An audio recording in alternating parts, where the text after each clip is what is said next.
Hello and welcome to another edition of Council Countdown. It's been a minute. We've been on a little bit of a hiatus, with the hurricanes and everything, so I'm glad to be back, although I am without my partner in crime. However, my name is Chloe G, and so I'm going to just give you some county updates. So, coming up here at 3 o'clock, we have the facilities meeting, and there's going to be a lot of great things that are going to be on the agenda for that. So one of the big ones is there's going to be a discussion and an update on the All Joy Sewer Project, and that's going to be presented by Charlie Stone from the Beaufort Jasper Water Sewer Authority. There's also going to be a recommendation of approval of a resolution authorizing the county administrator to execute the necessary documents and provide funding for the fee simple purchase of real property identified as tax map serial R600. Also known as a Raw-Strom Road fiscal impact.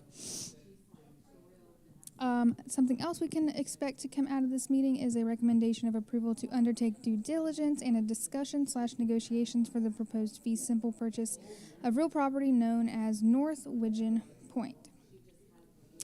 It sounds like that's going to be about all we have for our first meeting.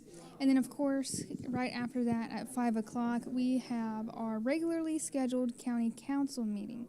There are quite a bit of things on the agenda for that. First one is going to be the first reading of an ordinance to provide for the issuance and sale of not exceeding $70 million general obligation bonds of the 2025 of Beaufort County, South Carolina, to prescribe the purposes for which the proceeds shall be expended, to provide for the payment thereof, and other matters relating thereto. There's also going to be a public hearing and second reading of an ordinance amending the Community Development Code. And then there will also be a public hearing and second reading of an ordinance for a comprehensive plan amendment to add the Beaufort County Housing Impact Analysis as an appendix to the 2040 Comprehension Plan. There's also going to be a public hearing and second reading of an ordinance amendment, Beaufort County Code of Ordinances, Part 1, General Ordinances, Chapter 46, Health and Sanitation, Article 4, Alcohol and Drug Abuse Board Sections, 121, Purpose, and 122, Powers and Duties, and repealing Section 4. And then last, but definitely not least, there's going to be a public hearing and second reading of an ordinance authorizing the county administrator to enter into a lease agreement with Low Country Regional Transportation Authority for the county-owned real property located at 316 Castle Rock Road. That is going to be a lot of stuff on the agenda this evening. And as always, if you're curious about any of these things, you can find everything online. But that'll do it for that. So I have a couple of announcements to make regarding the county. So due to extensive damage from Hurricane Helene, Beaufort County Public Works has unfortunately had to close the Sands boat landing in Port Royal until further notice. County Public Works is working with marine contractors to assess the extent of the damage. Repair work will begin as soon as possible. To locate alternative county boat landing, public water access, bluffs, and piers, you can find all of that information online. As you know, there's an abundance of water here, and you're able to find a alternate place to go. And for more information on that, you can call Beaufort County Public Works at 843-255-2800. And as everyone knows, elections are coming up here in November, and there are some very important things on the ballot here in Beaufort County. Because of that, County Council member Gerald Dawson is going to host a district meeting for the Sheldon community to discuss the upcoming elections. The meeting will be at 6 p.m. Tuesday tomorrow, October 15th, at the Dale Community Center at 15 Community Center Road in Seabrook. A staff member from the Beaufort County Board of Voter Registration and Elections will answer questions, and they're going to discuss updates, as well as the important stuff like voter registration and the upcoming elections. If you're curious about it or you want some more information, you can contact Gerald Dawson at 843-986-7265 or at gdawson@bcgov.net. Moving on to another announcement, the Beaufort County Veterans Affairs and U.S. Department of Veterans Affairs have partnered to host a Veterans Assistant Expo on Saturday, October 19th at 9 a.m. until 2 p.m. It's going to be held at the Technical College of the Low Country at 104 Reynolds Street. The expo is free and it's open to all veterans and their dependents here in Beaufort County. VA officials will be on hand to answer questions and assist veterans with disability and pension claim filings for veterans and widow benefits, readiness and employment benefits, vendors and services from community partners, and much, much more. A VA human resources representative is going to be available to discuss education and job opportunities with the Veterans Affairs Administration. Beaufort County Veterans Affairs Office assists veterans, their spouses, and their dependents with access to government programs for which they are eligible.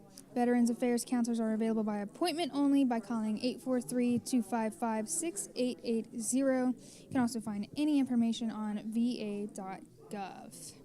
And a little bit more lighter news, the baby alligators at Crystal Lake are growing really fast. If you want a chance to see the little fellas, you can join our Passive Parks naturalist, Destiny Rains, on Wednesday, October 16th at 12:30 p.m. for a gator gander around Crystal Lake Park.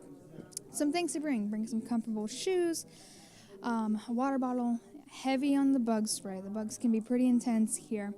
And some sunscreen and some binoculars to enjoy a safe and fun trip. If you're not sure where Crystal Lake Park is, you can find it at 124 Ladies Island Drive in Beaufort, South Carolina.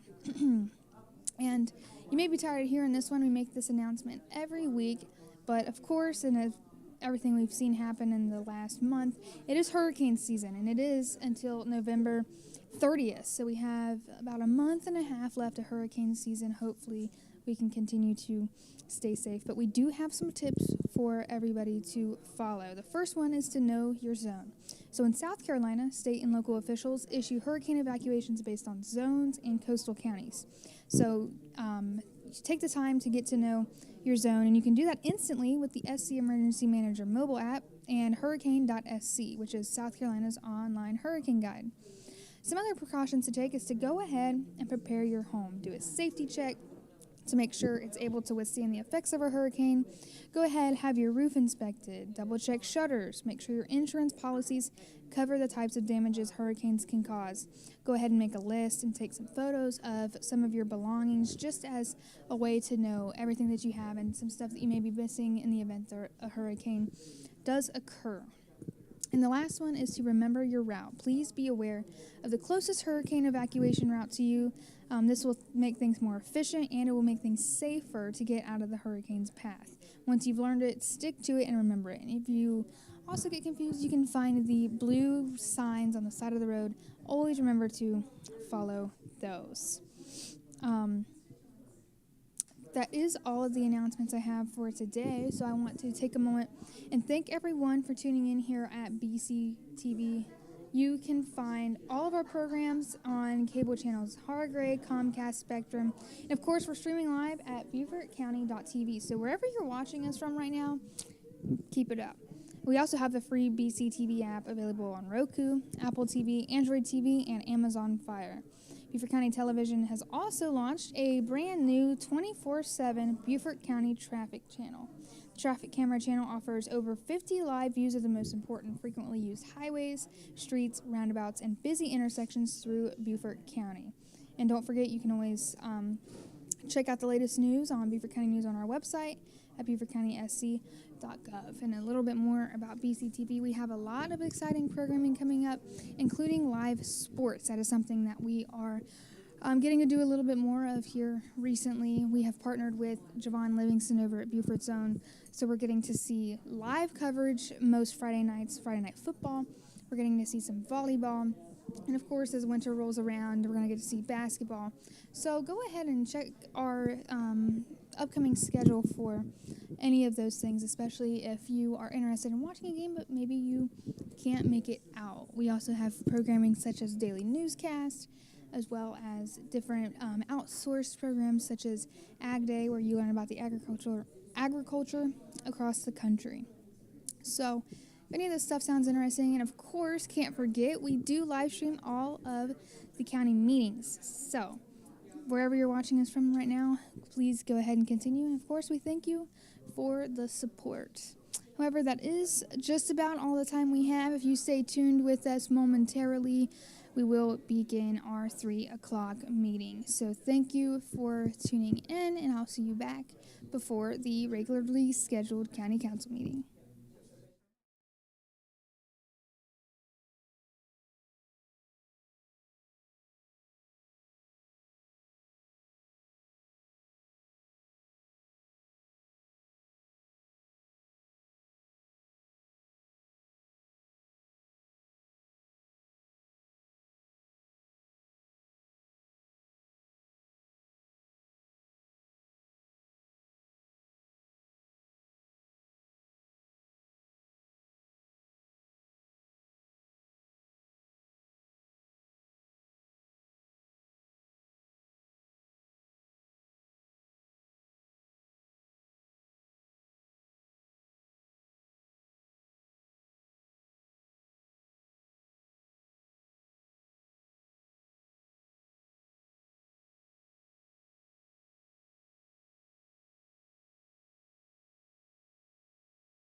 Good afternoon. I'd like to call the meeting to order of the Community Services and Land Use Committee. Please rise for the Pledge of Allegiance. I pledge allegiance to the flag of the United States of America and to the republic for which it stands, one nation, under God, indivisible, with liberty and justice for all. Okay, we have one member of the committee on Zoom, and please make sure if you have something, raise your hand, Toms. I'll try to keep my eyes out for you. Thank you. Public notification of this meeting has been published, posted, and distributed in compliance with the South Carolina Freedom of Information Act. I'll confirm that with Ms. Brock. Yes, ma'am, it has. Okay. And now I'd like to entertain a motion for approval of the agenda. I'll make the motion. I'll second that. Okay, we have motion by Ms. Tavernick and a second by Ms. Brown.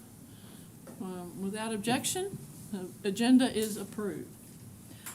Minutes were published in the packet of September 9th. I hope everyone had a chance to review them. I have a motion to approve those minutes, please. Motion? Okay. Ms. Brown, Councilman Brown made a motion to approve the minutes. Do I have a second? I'll second it. All right, thank you, Councilman Dawson. Without objection, the minutes are approved. Do we have any citizen comments today? No. No, okay. All right, first on the agenda is Assistant County Administrator Chuck Atkinson is going to talk to us about flooding and other things. Timely. Yes, ma'am. Good afternoon to everyone. So this time of year, being in hurricane season, we have a lot of news reports and a lot of information that comes out about flooding. And there are a number of terms that are used, such as NFIP, a 100-year flood, a 500-year flood. And what I want to do today is just walk through our participation in the National Flood Insurance Program, how it came about, how we participate, and in addition to that, our participation in the Voluntary Community Rating Systems Program, what that means, how it benefits the citizens of Beaufort County.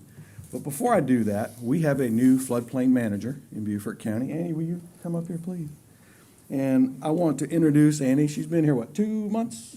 About 2 months. Oh, good I know time it to feels come. much longer than 2 months.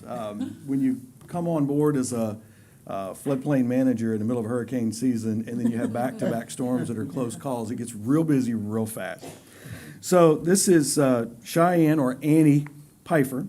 She is a certified floodplain manager through the Association of State Floodplain Managers. That is a national certification, and it is not easy to get.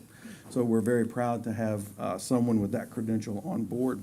She holds various certifications also as a building inspector, and prior to working with Beaufort County, worked with the Community and Economic Development Department with the city of Beaufort. She was with them for 5 years. Before entering the world of building codes and floodplain management, Annie was a helicopter mechanic in the United States Marine Corps. Thank you very much for your service. She is a fourth-generation Beaufortonian and is currently raising a fifth-generation of Beaufortonians. So I asked Annie if she wanted to make a speech, and she said no. But we welcome her, and I can tell you she made a real impact in her first 2 months being here, and we're so glad to have her. So welcome. Thank you. Congratulations. Welcome. Congratulations. Yeah. Could I ask what exactly you do? I mean, I got the flood part, we got it. Yes, so day-to-day operations when members of the community are submitting for building permits to either renovate their homes or build new homes, make sure that they adhere to the standards of the NFIP, which Chuck is going to speak a little bit to that. That is the National Flood Insurance Program. And then also the voluntary program, the community rating system, helping community members just answer any questions that they may have about what is the base flood elevation, what are the standards that their homes need to be built to, doing anything of that capacity. Oh, okay, thank you. You're welcome. Can you tell us how your last name, spell it for us? It's PEIFER. Okay, all right. Thank you. You're welcome. Thank you very much, Annie. Thank you. So the items that Annie just ran down as part of her job description, that is a very broad summary of what we do collectively as a building department as it relates to floodplain management. So what I'm gonna do, if you can bring up I think there's 3 slides, if you bring up the first one. I wanna talk about the National Flood Insurance Program. So I like to tell a story. As most of you know, I was born and raised here. My family goes back generations. My grandparents, who did not have a lot of money, had a piece of property that was right on the water. And I remember asking my grandmother, they bought it back in the early 1940s, I said, how in the world did y'all afford that piece of property? And she said it was the cheapest thing we could find. And my, how times have changed, right? Wow. Well, the reason it was the cheapest piece of property is they didn't have the Weather Channel. They were scared of weather, right? They did not have the notification. Storms were very impactful because we did not have regulations of how high you could build, where you could build. And folks generally in this area were very vulnerable to those types of storms. And insurance was very hard to come by. Whether it was homeowners insurance, you really couldn't borrow a lot of money to build a house back then, so you had to pay out of pocket, and you were in large part self-insured. So flood insurance was a rider on homeowners insurance policies up until the 1960s. I'm not going to get too far down in the legislation, but because of a number of storms or flooding events that took place in those decades, the homeowners insurance groups said, we're not doing flood insurance anymore. We're just out of the game, which left a lot of people with no other option. So in 1968, we have the National Flood Insurance Act that established flood insurance in specific areas. So as part of that enactment, as we moved into the 1970s, they had to rate those policies. How do we figure out a risk model, and how do we rate these policies and come up with how much folks are going to pay? And more importantly, how do they determine the amount of risk that the federal government is willing to underwrite with these flood policies? Well, on those rate maps, we have BFEs, base flood elevations. What does that mean? Well, base flood elevations are, on our maps, 1% statistical model lines that say, at this level, a 1% chance in every calendar year, or there is a chance in that calendar year that flood levels could get to this level. That is your 1% statistical model. Anything at or below that is considered a special flood hazard area, and that's where the term 100-year flood comes from. It's a misnomer, and I always cringe when I hear folks on TV say it was a 500-year flood or a 1,000-year flood, because they're using time to rate the severity of a flood, when in reality, it's a percent number, it's a probability statistic over a given amount of time, not, okay, you had a 500-year flood, you're not gonna have another 500-year flood for another 500 years, right, or a 1,000-year flood. I like to describe it by saying you could have 10 500-year floods in a decade and the flood maps are still right, because they're not measuring time, they're measuring the severity of flood depths. So we use those rate maps to determine base flood elevations, which define an elevated point in space above mean sea level, and that's our build to line. In South Carolina, that build to line has been added. We've added 1 foot, it's called a freeboard, and that's done through the adoption of the statewide mandated building code, which I think in 2016, they incorporated flood provisions in that code. So now we have FEMA flood regulations, we have a statewide mandated building code with flood as being part of that, with a 1 foot freeboard added to that code. So what does the NFIP do? Well, we have a number of things. When I say things, there are a number of regulations and boxes we have to check so that the general public has the opportunity within our jurisdiction to buy flood insurance. We are very heavily regulated. State DNR hazard mitigation comes down periodically. They perform audits and they make sure that we're doing what we have to do to stay in the NFIP, and that we, after storm events, do all of the activities necessary to track what's known as substantial improvement or substantial damage. So as homes that are existing non-conforming, below that 1% line, because they were built before the maps were in existence, you can only suffer 50% of the monetary value of that property before you have to build it up out of the floodplain. That's pretty restrictive, but those are the things that we get graded on, and we have to track those. And if we don't, they can actually, they being FEMA, region, and state DMR, can actually pull our ability to sell flood insurance throughout the county. We don't want that, right? So on this slide, we have a few buckets, right? The legislation from 1968, the importance. Let's see here, flooding and cyclone events are the costliest and most common disaster. That's why the federal government subsidizes it, and it's no longer part of an insurance policy, a private insurance policy. Participation in the program allows residents to purchase federally backed mortgages, creates more resilient communities, and reception of flood disaster assistance post-storm. So you got an email that stated that we qualified for individual assistance. If we're not part of these programs, none of that is available to us. And all of this is facilitated through your building codes department. And in large part, these are all the activities that our floodplain manager oversees on a day-to-day basis. So let's talk about the impacts, protection today. The program, the National Flood Insurance Program protects $1.2 trillion in assets. There are nearly 5 million policyholders throughout the nation. And in Beaufort County, we have 11,290 flood policies. So if you go to the next slide, I want to talk about the community rating system. So that's just the bare bones NFIP, right? That's what we have to do to participate in that program so that folks can buy flood insurance. Now we talk about the rates. There is a voluntary program that is called the Community Rating System Program. We call it CRS. And there are certain categories within CRS where a community can qualify based on how well we do our job, how well we track data, how well we interact with the public, and what regulatory standards and how well we track those regulatory standards and actions, we can get points.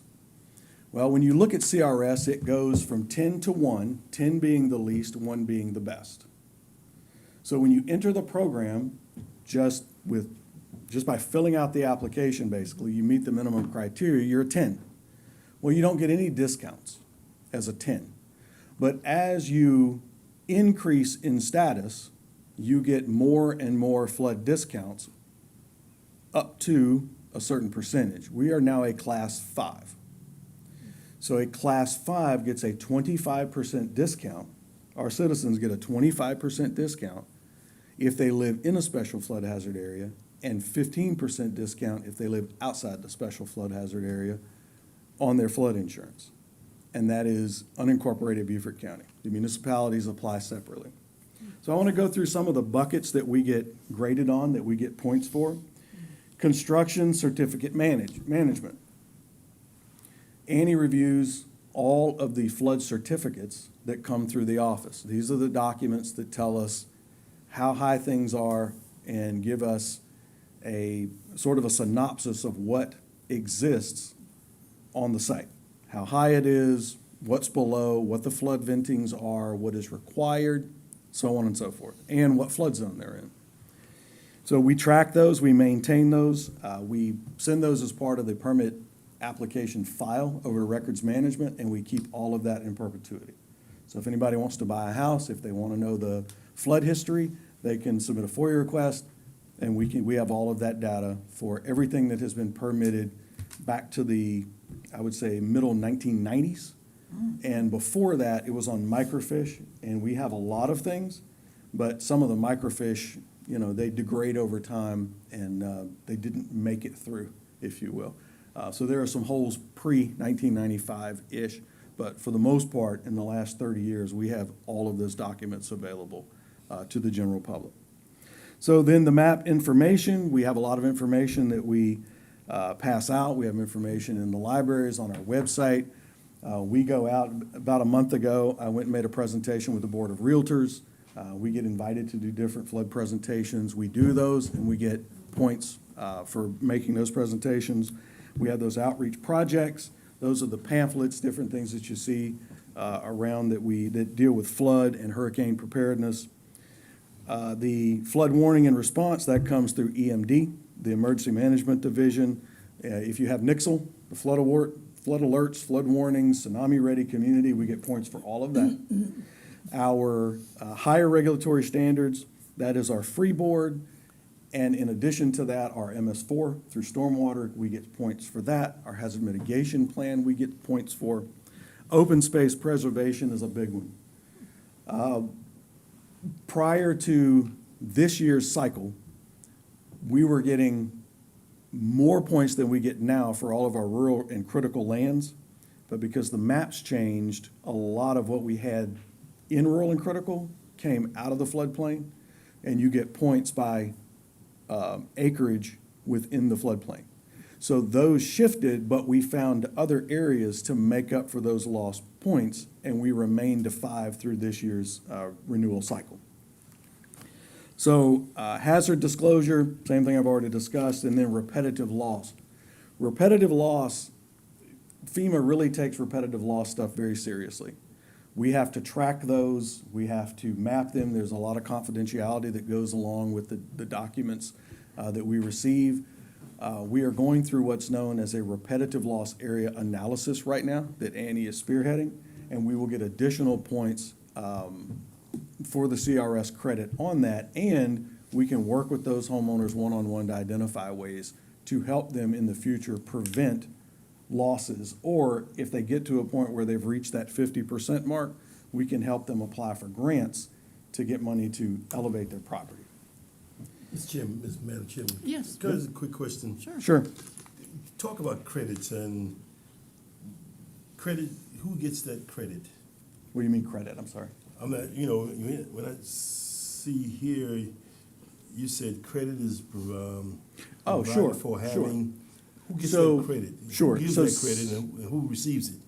So the county when I say credit, it's a point system, and the more points you accumulate under the CRS system, then you go from a class 9, 8, 7, 6, 5. So you get a higher rating, even though it's a lower number. You Right. get a higher rating, but the county actually gets the points during the audit. And it's about an 8-month-long scenario. It's about 400 or 500 pages worth of And when you have a low documentation. credit, you pass that on to your Right. insurers? Anybody who pays for a flood insurance policy in Beaufort County, if they're in a special flood hazard area as a class 5, they get a 25% reduction In premium? in premium. Gotcha, okay. Yep, that's how those credits work. Thank It's you, a sir. point system. I appreciate that. Chuck, how do residents know they got the credit? It's on their bill. It's in your insurance Policy policy, and it will be I believe it's called a community discount. And when did they put in the penalty for not renewing your policy on time? Which is a whopper of a penalty. Right. So, Beaufort County does not get involved with the actual sale of Correct. insurance policies. So that would be a question that the insurance provider or broker who's acting on behalf of FEMA, that's who you make the application to and pay the Correct. money to. Those are the folks who would have to, that you would have to talk to. However, I would be happy to bring 1 or 2 of those agents in if you want to talk about that, because in the last 6 or 7 years, they have modified the rating system because it was skewed. The federal government was taking on way more risk by subsidizing existing non-conforming homes. And back, I think it was 2008 or 9, legislation was passed where they wanted to bring the rate more in line with the risk. When they first brought that out, it was a real shocker, because anybody with existing non-conforming uses, it was tripling and quadrupling their flood insurance. So what they've done is they've taken a kinder and gentler approach, and now they're implementing over a longer period of time. So for those who are at higher risk, incrementally, they will see their flood insurance rates go up, but I can't speak to how much because it's really on an individual basis. And it has to do with their unique risk of where they sit, how far below flood they are, how old the house is or the building is, and so on and so forth. But that's a great question, and that is a whole another part of the conversation. Yes, sir. I think Madam Councilman Chairman? Dawson, oh, hold on a minute, Tom, we'll come back to you. Councilman Dawson? Yes, ma'am, thank you. Yeah, Chuck, if I might, you mentioned the fact that some of the structures, homes were constructed prior to the flood zone implementation. Are those homeowners required to have flood insurance, or if they're not required, in the event of a flood, then what is the scenario? What do they go through? Yeah, sure. So a couple different ways to look at it. If you own your home free and clear, you don't have to have flood insurance. You're not required to have flood insurance. If you borrow money that is backed by the federal government, Freddie Mac, Fannie Mae, which almost all of them are, or the lending institution requires it, then you have to have flood insurance. So let's say a house is considered pre-firm. We got our flood insurance rate maps initially in 1977. Those were fairly low BFEs, base flood elevations, and there was no freeboard. In 1986, the maps were redone and the base flood elevation went up. So a lot of homes pre-1977 and between 77 and 86, when the 86 maps came out, were deemed existing non-conforming, right? Under the existing maps from 1986 to 2023, I think it's 2022 is when they were adopted, the new maps, they were considered existing non-conforming. So if they have flood insurance, the government was subsidizing that to a pretty high degree, keeping their premium low. Now they're seeing those go up. Let's say that something happens, a flood event. That house can be damaged and repaired or expanded in the floodplain up to 50% of the value of just the structure. Once you go over that 50%, and it's an accumulative total, you're done. You can't do anything else to that house, and if it gets damaged again, you cannot pull permits to repair it, and it puts you in a situation where you can do a claim, but that claim is gonna have to be used to pick the house up, not repair it in the floodplain. I know there's a lot of moving parts to this, but, so let's talk about some of the impacts, the really good impacts of Beaufort County's staff, or Beaufort County staff working in this voluntary CRS program. And I want to show you what a 5 means in real terms. I haven't forgotten, we got two others that had questions, but go ahead. Oh, I'm sorry. Okay, well, this may answer that question. Okay. So there are 22,691 NFIP communities in the United States. That's National Flood Insurance Program communities. Of those 22,691, only 1,500 participate in the CRS. It's very time-consuming, and it is a very difficult, arduous process. I cannot overstate that. Of those 1,500, in Beaufort County, we have 11,290 flood insurance policies. You have 0.4%, 10% or 170 nationwide that are a 5. That's it. So out of the 22,000, almost 23,000 communities that participate in the NFIP, only 170 rate a 5. That puts us in the top 0.001% of all of those communities nationwide. So the question is always, how do we become a 4? Well, when you jump from a 5 to a 4, only 7 nationally participate, because once you get to a 4, you hit a point of diminishing return where it costs you so much to be a 4 that it no longer offsets and makes sense to be a 4, especially where we live, because the way you get points enough points to be a 4 is you start limiting development in the floodplain. Well, when you live on coastal barrier islands, that really starts limiting your areas of development, and it just becomes an economic problem, right? When you start limiting, and elevating only goes so far. However, our building codes department saves our taxpayers over $2 million a year in premiums. Now, I'm not sure how many county departments participate voluntarily in a program that saves the taxpayers more than that entire department costs them annually, but that's the reality of your building codes department. And that portion is led by Annie. So that's why I wanted to introduce her today. Okay. So that concludes my presentation. I'll be happy to answer the other questions. Councilman Lawson and then Councilman Reese. You know, I know from the past, and again, you don't sell the insurance, but whenever you get flood insurance, it's capped at a certain amount.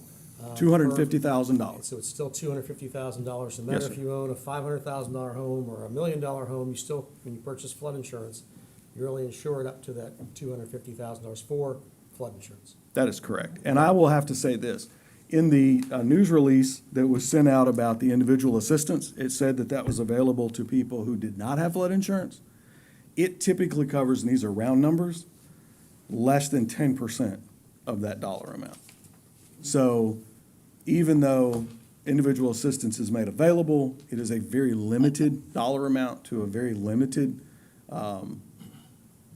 section of the community, those who are not insured, and it's not a whole lot of money that they get. It's good that it's there, but if you don't carry flood insurance and you're in a flood zone and something happens, you can be in a world of hurt. And Yes, just sir. from personal experience, it goes back to what Mr. Dawson asked, is when FEMA comes in and you do have losses, FEMA does have money, but you're getting paid pennies on the dollar for what your actual loss was. It's not like they come in and make you whole. If you have a $20,000 loss, you might get $1,800 of assistance through FEMA. And that's been my experience in the past again, they're giving something, but it's not anywhere near, so you can't rely on FEMA assistance during a hurricane or floods, you know, to make up for your losses. It's not a replacement for actually having the flood insurance. Correct. Yeah. And, you know, I get asked the question all the time. If I live here and I'm not in a flood zone, do I need flood insurance? Well, in a special flood hazard area, as I have described, that's the 1% model. The floodwaters don't get to the 1.1% line and stop.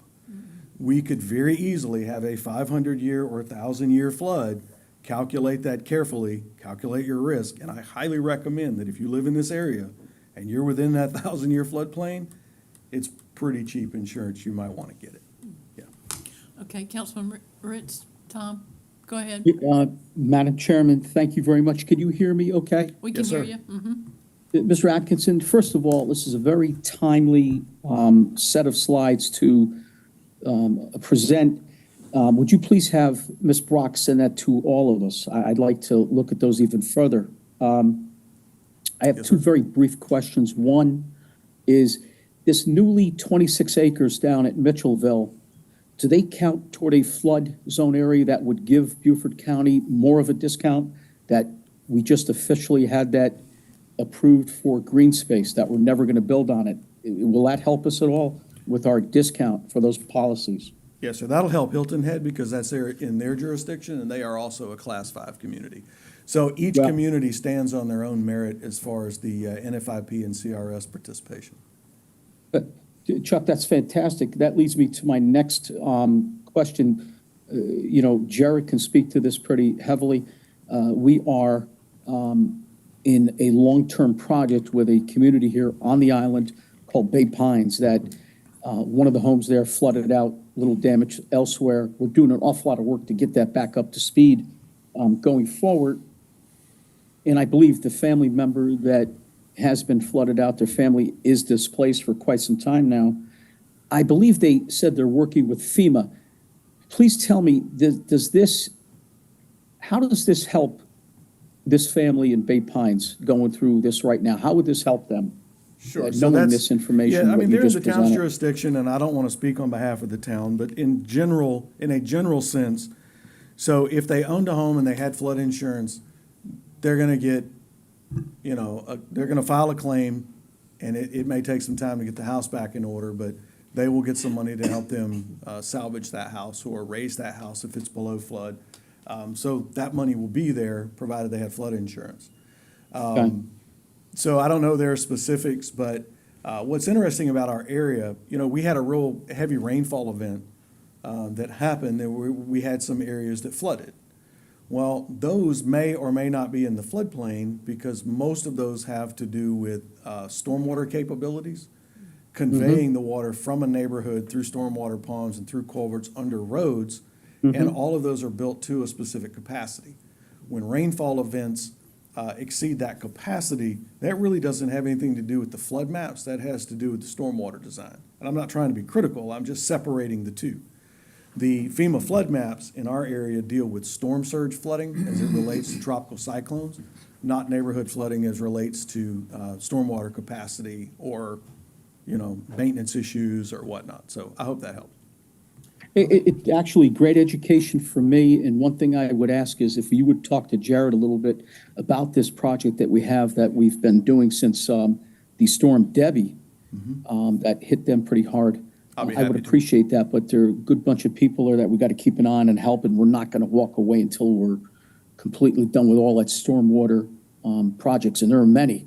But Chuck, again, hats off to you and the team, and congratulations and good luck to Annie, our new our manager, floodplains. I'm going to learn a lot more, and I appreciate it. This, as you say, this region where we've got to be cognizant of all of this. So I appreciate your time.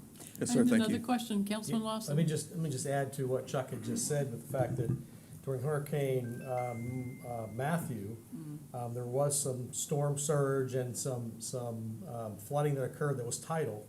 But most of the flooding happened whenever people's stormwater backed up with pine straw.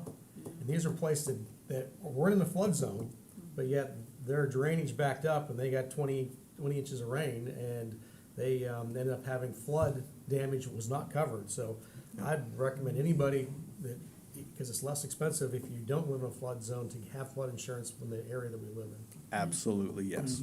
I had one other, do all the municipalities participate, to your knowledge, in Beaufort County? So all of them participate in the National Flood Insurance Program, but not all of them participate Amplified. in the CRS program. Oh, they don't. And Okay. again, you really have to calculate your investment in that because it takes a lot of time. It's a very arduous program. It's very difficult. And depending on the number of structures they have that it would provide the discount for, they may see that the staff time and the money spent to be part of that program, they actually wind up spending more tax dollars to be part of the program than they save in Than real they life. save. So, yeah, and you have to do that by jurisdiction. All right. Yes, ma'am. Oh, well, thank you very much. All right, thank you very much. I appreciate the time. Okay. Thank you, Chuck. Next is Charlie Stone, who's now with Beaufort Jasper Water Sewer Authority, is going to give us an update on the Aljoy Sewer Project. Not the Aljoy Stormwaters, Aljoy Sewer. Big distinction there, so. And do you want us to hold our questions till the end, or? Yeah, that would be fine. That Okay. would be fine. All right. Charlie Stone, I'm the Director of Government Affairs at Beaufort Jasper Water and Sewer. I will be discussing a septic to sewer transition project for the Aljoy community of Bluffton. And first and foremost, I did want to thank Councilman Lawson, as well as Chairman Passman and Vice Chairman McClellan, who's not here today, on their guidance throughout this process, and their pragmatic approach to helping us find a solution for the residents of Aljoy. In my previous role, I was with Economic Development, and we often spoke about impacting the lives of our residents through meaningful employment and job opportunities. And as I've transitioned to this new role at Beaufort Jasper Water and Sewer, and I've taken on our organization's underserved initiative, I believe we have a very similar opportunity for public good. And this time at Beaufort Jasper, it's really through providing a solution to residents that don't have the benefit of safe and reliable public sewer. And across Beaufort County, we have a very comprehensive challenge of unsewered areas that experience poorly functioning and even failing septic systems. And in many of these communities, there's a threat to the environment, a threat to the watershed, and a threat to public health. Just to rewind just a bit, in 2023, Beaufort Jasper Water and Sewer, along with Beaufort County and the town of Bluffton, worked together to assemble funding for a septic to sewer transition project for the Stony Creek community of Bluffton, a community that sits on our crucial May River watershed. And the project would not have been possible without the support and the leadership of the town, the county, and most importantly, the participation of all of our governmental agencies. And so similarly, the project that myself and Councilman Lawson wanted to highlight today is a septic to sewer transition project for Alljoy. Alljoy experiences environmental challenges related to their poorly functioning septic systems. These are amplified by the low-lying elevation of the community, as well as the fact that the community sits right on our May River. And recently, the county funded a study through the Sea Grant Consortium that provided an analysis on groundwater impact to septic system operability. The study concluded that presently within Alljoy, approximately 54 parcels have 20 days of septic system impairment. Additionally, the study stated that by 2050, they anticipate 250 parcels will have 20 days of impairment within the Alljoy community. And so just for everybody in the room, only 1 day of septic system impairment is unacceptable for a resident and unacceptable for the environment. Additionally, there has been research completed by University of South Carolina Beaufort on the diminishing water quality within the May River and the linkage in part to septic systems and their inability to operate properly. It's evident that there is an issue within Alljoy. It's backed by hard data as well as by community anecdotes and testimonials that we've heard over the past few years. And through Councilman Lawson's leadership, as well as Chairman Passman and Vice Chairman McClellan, who's not here today, over the past 12 months, we've been working very hard on building the framework of a multi-jurisdictional partnership to tackle the challenges that Alljoy faces. As we look at assembling the funding for the necessary project, our board at Beaufort Jasper just this past month approved $4.6 million for a future septic to sewer project for the Alljoy community. In addition to our designation of the $4.6 million, we're also working to submit a grant application to the Rural Infrastructure Authority for another $1.5 million in basic infrastructure funding. That is a competitive process. But similar to the Stony Creek project, which is impacting lives and changing the lives of residents for the better, we will be looking for partnership from the state and partnership from the county as well as across the local level. With that being said, I'll turn it over to Mark if you want to maybe speak a little bit to the county's funding piece. Thank you, Charlie, and I can see why now Beaufort Jasper Water Sewer hired him away from the economic development. He does an incredible job, so Charlie, thank you, and I've enjoyed working with you at economic development, especially now with Beaufort Jasper Water and Sewer. Let me just say that even before me, Weston Newton, who was our chairman for a while here at this county council, worked on this same project. And then Tabor Vox was a council person in front of me, worked on this project. And again, I think it's because of you and also because of some of the new staff, executive staff and executive board you have. I want to commend you on actually having a community mind. This is something that approached in the past was not receptive. But again, now I'm elated that Beaufort Jasper is stepping forward. The Alljoy community is all septic right now. You have sewer that's come down in some areas there. And obviously, as Chairwoman Howard just mentioned, there's also a water flooding drainage issue down there. So if you think about it, it's all septic. We get heavy rains, sewers back up. It actually makes it a very unhealthy situation for everyone who lives down there, the kids and families that are there, because that means your septic backs up because it's so low. And then also when you have storms like we just had, when anytime there's a storm surge, high tides, and even the king tides now, I am not a climate alarmist. However, tides have gotten bigger for whatever reason. They've gotten bigger, so those are things that are affecting the septic that's down there right now. So this is something that is very, very much needed for the environment, to protect the May River, very much needed to protect the folks that live there. And again, some of those homes are older homes that were built, 40 and 50 and 60 years ago as beach homes at first. And then that community has evolved to become a full-time residence there. So this is something that if nothing is done, it'll get worse and worse and worse. And we've seen the May River be closed before for oystering and other things. It is a recreational amenity that everyone takes advantage of in Bluffton. The town of Bluffton has done a great job of stepping forward to prevent, and again, I think they're gonna be part of our group as well, as we talk to them and talk to Mayor Toomer about what they can do to assist, even though this is not in the town. Again, they're looking to come forward as well. So again, putting together Weston Newton and Beaufort Kurzman and the rest of our delegation, Larry Toomer from the town of Bluffton, what Beaufort Jasper has come forward with. And then again, I've kind of talked to some other folks, mentioned Chairman Passman and Larry McKellen and some other folks about what the possibilities are. That I think it is time that we step forward, and I'd probably like to make an offer, a motion for a resolution or something. But I'd like to have everyone else ask more questions if they want to, and then I'll come back and make my recommendation, what I think I'd like to see us do, and with the support of this committee and with the support of council. Okay, I'll open it up for questions. Any? I had a question. The 4.6 is that the total needed, or is that that's not the total needed, is it? No, ma'am. Conceptually, we've identified a project that is approximately $15.2 million. So Beaufort Jasper, we have committed $4.6 million, and we are in the phase of the project where we're looking to assemble the funding.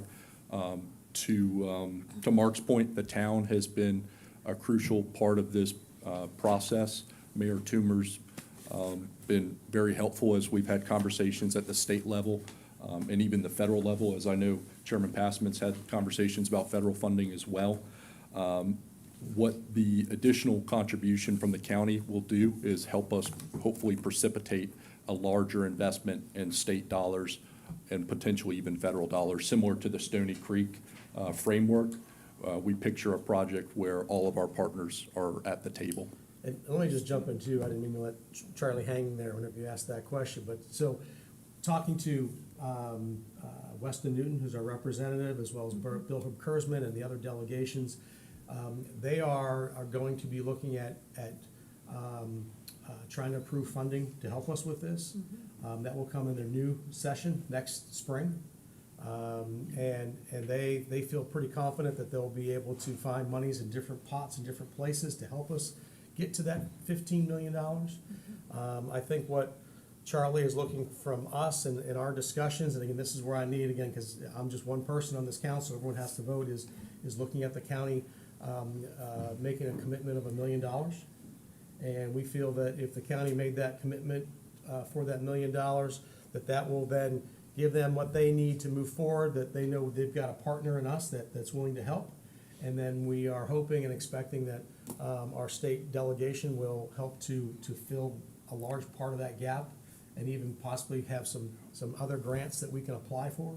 So looking at the whole thing right now, to prove that we are serious, to prove that this council is looking to protect our rivers, protect the citizens there, would be to make that resolution. I'm not sure where that money's gonna come from us yet, but at this point, we're saying we're gonna commit it, and then would find that place that we can find the monies to pay for this in the future. Okay, Councilman Dawson? Yes. Charlie, thank you for your presentation. How many homes are located in the All-Joy area, and what percentage of those homes will your 4.6 project bring online as far as sewer is concerned? The project that we've been looking at conceptually, the $15 million project, would be just over 200 homes, 202. In terms of the exact amount of homes within All-Joy, I would not have that answer. Okay. Thank you. Yes, ma'am. Charlie, do you know if the homes down on Pine Island Road in Alljoy, if those will also get the septic, off of septic hooked up to the, county sewer? Yeah, Do you know? as I mentioned earlier, the issues with septic systems across Beaufort County and Jasper County are a very comprehensive challenge. This project at Alljoy, the $15 million framework that we have today, would not solve all of the issues within the Alljoy community.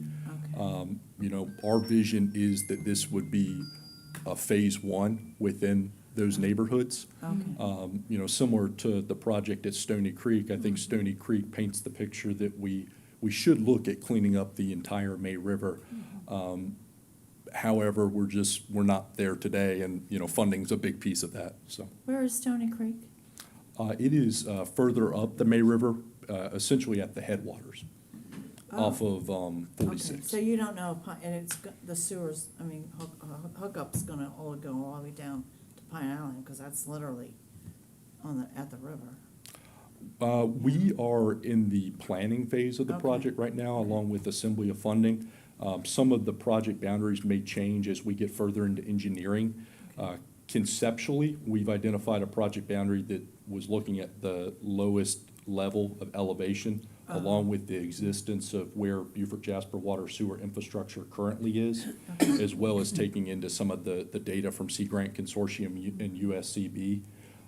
Presently, the project framework that we have is closer to the boat landing along Tillman Street and Alljoy Road and Ulmer Road. Pine Island would not be included in that. Oh, yeah, that's what I Yeah, understand. at least in this stage, and again, this is what I think what we're focused on is the lowest lying area that's right there by the boat landing, Right, that has the most flooding and has the most runoff and has the most problems when it comes to sewer systems backing up. But obviously, we get that far, there's then the chance to then go further. Without going there, we can't eventually go to Pine Island, which is Okay, across the bridge and across the causeway. yeah. But again, so this would be again, and that 200 homes is a big portion of that Alljoy area. And then from there, like I said, as Charlie mentioned, first phase is to go other places in that community. Yeah, and to Mark's point, we have been working hand in glove with the legislature. We are also working very closely with the town of Bluffton. You know, the conversation today and the commitment made by Beaufort Jasper, and hopefully a commitment made by the county, is about precipitating that larger project. And, you know, I describe it as we're really looking to build a case and allow our legislators to have a very compelling case come January as they're working through their process, because all state appropriations are competitive. And so they're going to be going out competing with counties from across the state that have similar challenges. Chairman Passman. Yes, and I have spoken to our delegations, not only in Beaufort County, but Jasper County. We're making a compelling argument that this problem is a regional problem, and therefore, when we were in Washington DC, we had a compelling argument with our federal delegation down there that this is certainly worthy of the expense that we're going to put in. You have to have skin in the game. Once you have skin in the game, the federal government and our state government is willing to participate. So Charlie knows very well that this is the first of many projects that Beaufort Jasper Water Sewer is in desperate need of doing over a long period of time. Yeah, Right, that was my question, thank you. Yeah. and there's lots of older neighborhoods need this throughout the county. Absolutely, yeah, and what fits the bill is not only are these neighborhoods, their septic systems failing, but they could never afford to switch over. And because of that, there is federal funding and state funding available that we want to tap in. And so that's our compelling argument now, is not only the need, but the people that need it the most, we can provide that for them. Councilman Glover, you had a question? Did you have a question? I think Chairman kind of cleared things up for me, so I appreciate your remarks. I was really concerned about all the areas in the area of Beaufort County dealing with this type of problem, because I'm hoping that this committee will address septic systems as it relates to water quality sometime in the future, and that's what I'm hearing here, is that there's a major problem with water quality in the May River. I'm trying to protect the St. Helena Sound Right. before it happens. Before it happens. So I'm glad to hear that, and this is one of the top priority for Tabor Vox several years ago, so I'm with you, Mark. Okay, thank you. Yeah, like I said, I can't take credit for this. This has been something that everyone has worked on for a long time. So it's something, this is a team effort, as Charlie had mentioned.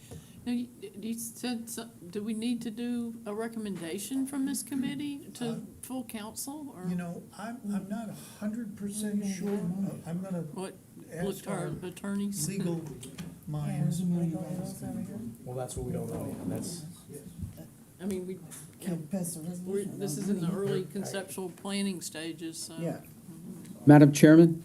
Yes, Well, Councilman you're Renz. looking for that through the attorney's advice on this. Chairman Lawson, let me ask you this, with all the work that you've put into this with the Finance Committee, and all, have we looked at funding and from what sources? And it sounds like, first of all, Charlie Stone, great job. I think I've met with you as well on this, and I think you're doing a great job. And I think it's very, very well needed. My question, it's gonna have to expand with septics beyond these 200 homes. With all the work that you've put into this as a committee group and everybody, where are you looking at getting this money from? Has that been addressed other than maybe thought about tonight here? well, this afternoon. I've had conversations, and unfortunately, Miss Denise was here whenever we first started having these conversations, and she came up and said, we can do it here, we can find money here, we have money here, we have money there. And it was so close to the end of our fiscal year that there was no way we were gonna get it into the end of the year's budget for this coming year. So that's why it was not pushed through or not asked at that point. So again, I can go back through, and again, we have Mr. Robinson, who's our acting financial officer, and as we hire someone to figure out in our next budget cycle where that money's gonna come from. And right now, as far as I know, that the money is needed, it's not needed immediately, and it can even be something that as the local, or our delegation sets money aside, that it comes next summer. The same thing with us, that it comes back through our next financial Budget cycle. that we can then budget it in, as opposed to trying to squeeze money from someplace right now. So that's why I was mentioning a resolution that actually makes the commitment, that says, hey, we're willing to put the $1 million, as Mr. Passman said, as skin in the game, because that's what the delegation's looking for, that's what the federal government wants, that's what all the grants look for, is money that comes from other places. So again, that we're committed to moving forward, so that this project, and Charlie can then give Beaufort Jasper the green light that they can start engineering, knowing that there's a commitment out there. And Mr. Robinson, go ahead if you have. Thank you. I appreciate that. If that's the approach that you want to take to put it in next year's budget, that's no problem. If you were looking for a funding source now, That would be a problem. we can, we have options, but not. Well, and so that's why I was making that resolution, as opposed to saying, so what I'm looking for today is us to say, yes, this council is committed to that $1 million. This would have to go to council, and then for us to at some point then find the money for this in our budget in the upcoming year. Yes, Yeah, Bob? and that's the timing we would anticipate with the legislative process, so that lines up. Right. You'll take a motion to forward to council recommending that you put forth a resolution to have staff put in $1 million in the next year's budget. Is what we take. Okay, good. You'll make a motion to that I'd like to make effect? a motion that we do, for a resolution to go to council, that we will look at putting $1 million into our next year's budget for the purpose of, keeping the May River clean, and also protecting the folks in Alljoy for future sewer systems. Okay, we have a motion, we have a second. I'll second it. Second by Councilman Glover. Without objection, this will go forward to full council. And thank you for outstanding presentation. Thank you all. Thank you, Charlie. Thank you, Charlie. Thank you. Okay, the next thing on the agenda, all of you got a spreadsheet handed out by Ms. Flake, and this is, recommend approval of a resolution authorizing the county administrator to execute the necessary documents and provide funding for the fee simple purchase of real property identified as tax map serial number R600-009, 000-0030, 0000, and also known as Rostrom, am I saying that right, Ms. Flake? Rostrom, yeah. Rostrom Road. And she's gonna walk us through, as most of you are aware, and she's just gonna remind you, Rural and Critical Lands program, because we passed the green space, it is winding down with its money, the Rural and Critical Lands program. And, we have in front of us a spreadsheet that she's gonna explain, why we wanna go ahead and do this, this project, and she's gonna talk about the others briefly too, correct? Yes. Okay, go ahead. Floor Good is yours. afternoon, good to see y'all again. Again, it's Amanda Flake, Natural Resource Planner with the Planning Department. Bringing forward to you these few projects with Rural and Critical as we wind this program down. So this one in front of you is Rostrom Road. This one is to purchase fee simple. It is, Sarah, can you put the map up there that just showed where it was? Okay, thank you. This is 11.66 acres off of Bailey Road. This is adjacent to our Altamaha Heritage Preserve that we already own in conjunction with South Carolina DNR. This one, it was approved for due diligence in November of last year, and then from the board, and then from y'all in January of this year, and then went back to the board for purchase, which the board approved August of this year, and now we are bringing it forward to you for purchase. The price is 1.87 million. This would be, like I said, adjacent to property we already own. There is a cemetery on there, which will, the access to that cemetery will remain. Stephanie Nadja will make sure that that is access. You were gonna put a fence around that, right? Yeah. And the family would still have access to that cemetery, but this was looked on favorably by the board and by staff. You can see, I think in the aerial, the blue is Altamaha, and then the piece is right next door. Okay. I can't figure out what that is. Do you wanna open it up for any questions about this one? Yeah, where is that? Okay. There's, Sarah, can you scroll down? There was a plat on one, keep going. Is that Or no? near Pepper Hall? Do it. No, I don't think so. Okay, Oh, here it yeah, go down to the next one, past that, there it is, right there. There's the That long parcel piece map. on the bottom. It's, is. Yeah, I can't figure out where it is. That long It's kind of a long, narrow, Oh, but it's Bowles? adjacent to the Oh. existing. Yes, it's adjacent to Altamaha, it touches it. This would basically add, more space for, in that area. Mhm.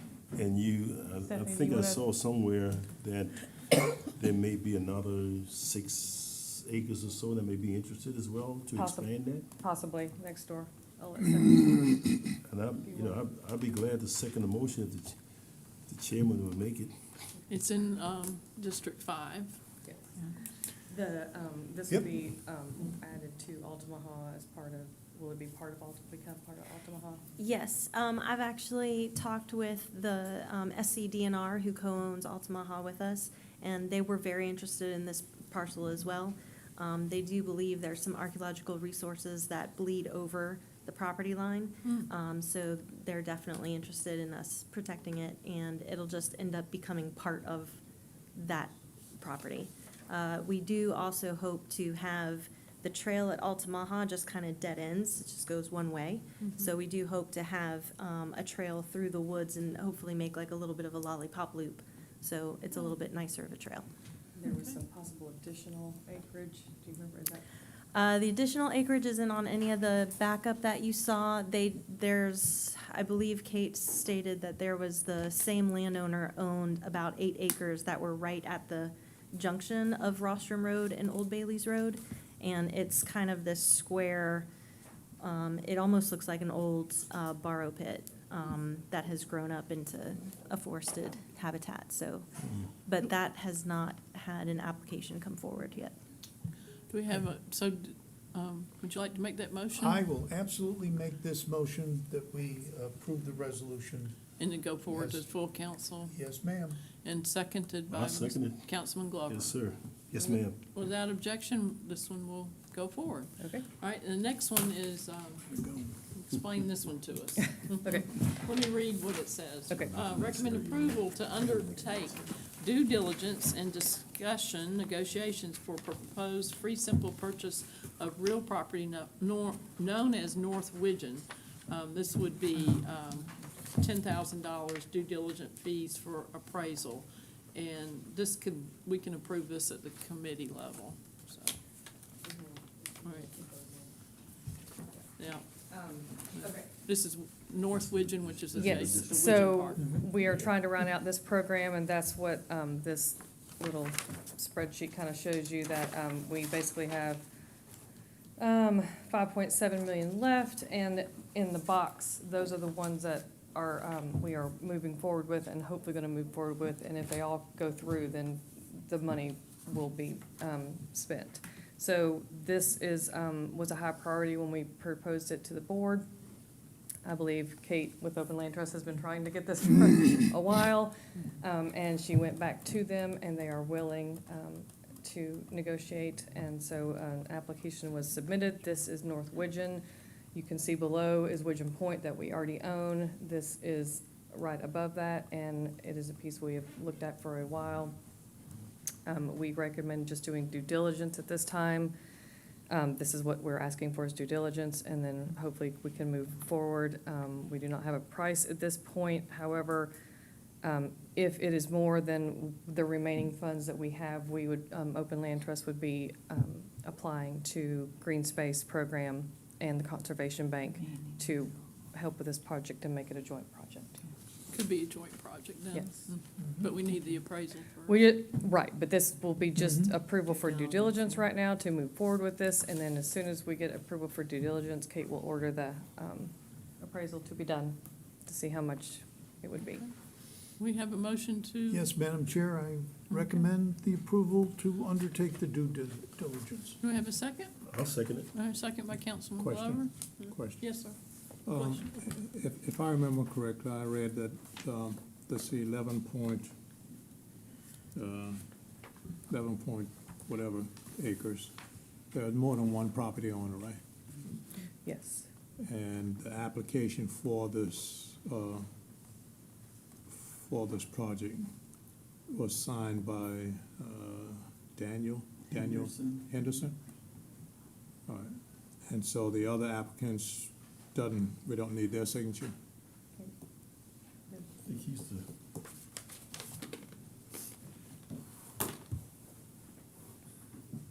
So North Widgeon is 23 acres, and there are 3 property owners. And Mr. Henderson has been the landowner contact for the group. Okay. You are correct. He was the only one that signed the application. I'm happy to have that confirmed by all the other parties prior to spending any additional funds. If you'd like to do that prior to ordering the appraisal, I'd be happy to get the other landowner signatures. My impression is that there's consensus and there's not an issue, but if you would like me to confirm that with signatures, I'm happy to do that. It's not uncommon that one landowner does represent the whole party, but again, happy to, no harm in double checking. Okay, all right. The follow-up question is, when I look at the signature of the applicant, I can't read that. Is that acceptable? Looks like a hurricane It's did just it. a scribble. It's not legible. I don't, I mean, I spoke to him on the phone. I trusted his signature. Really? Really?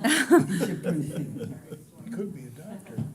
Yeah, he's a lawyer. He's a lawyer. Doctors and lawyers are notoriously Yeah. have tough handwriting. But I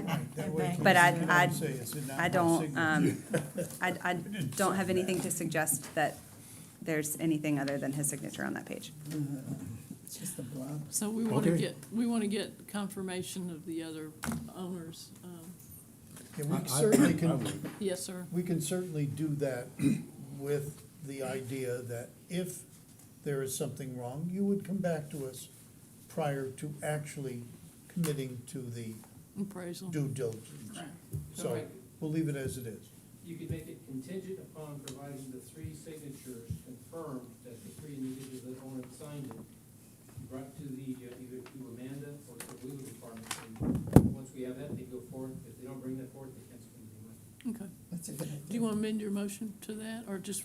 Sure. We're in discussion anyway. We hadn't voted, so, I Yeah. mean. Sure, we could add that as an amendment. All right. I'll second You it. second that? Okay. So we have to discuss the I'm good. amendment, approve I'm the good. amendment, and then approve All right. the. Okay, without objection, we'll approve the amendment. All right. Now we go Okay. back to the original motion. Without objection, we'll approve the original motion As amended. as amended. Okay? Everybody good with that? It's good catch. Mhm. Yeah. I couldn't read it either.